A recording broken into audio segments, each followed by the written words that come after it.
Vi vil nu snakke lidt om den osteokinematiske undersøgelse, som vi har valgt at forevise siddende ifølge Manolis.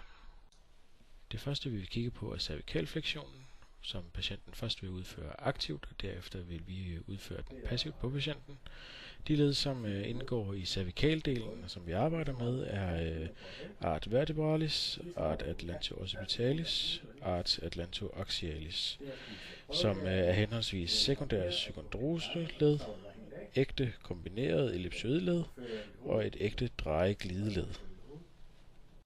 Vi er interesseret i range of motion, og alt efter hvilken kilde man benytter, så vil det være omkring 0-45 grader, og det vil vi selvfølgelig kigge efter, når det er, at vi laver den passive og den aktive bevægelse. Herefter vil vi gå videre med den cervikale ekstension, hvor vi også vil forvente en rom på ca. 0-45 grader, alt efter kilde. Det vi også kigger efter, når det er, at vi laver aktiv-passiv, er endfeel.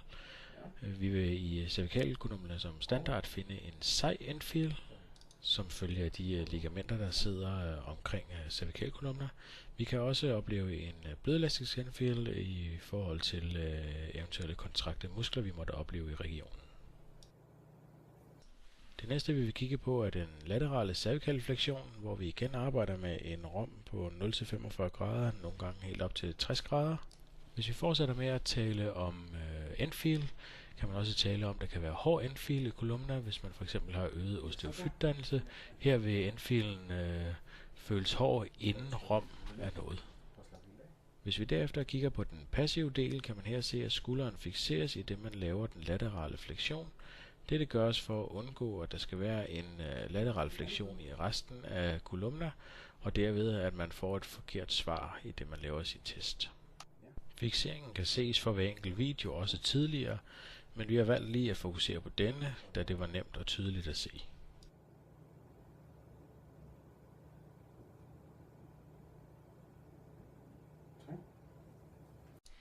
Herefter går vi videre med den cervikale rotation, hvor vi arbejder med en rom, der strækker sig fra 0 til 60 eller 75 grader.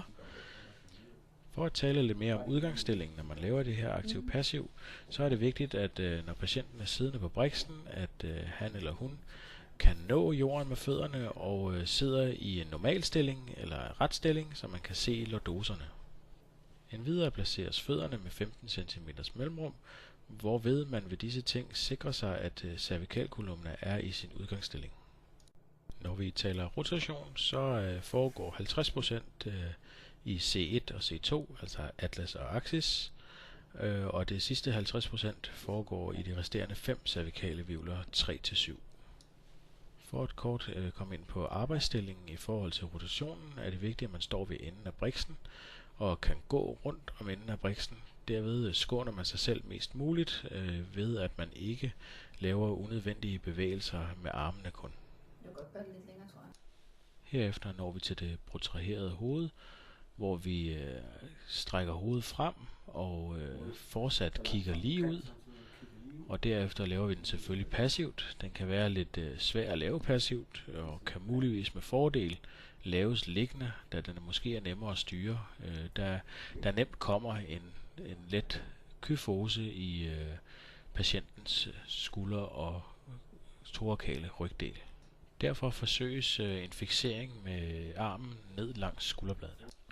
Vi slutter af med retraktionen, som også kan være lidt en svær øvelse i den passive del, i og med at man skal forsøge at fiksere patientens thorakale del og skulderdel med sin ene arm, samtidig med at man trykker under næsen med sin hånd bagud og forsøger at lave så mange dobbelthærer på patienten som overhovedet muligt. Det kan være meget ubehageligt for patienten, og det kan derfor være en fordel at sikre sig på samme side, inden man begynder. Der er meget andet, man kan lære omkring osteokinematik, men for nu så husk at kigge i bogen, inden I stiller spørgsmål.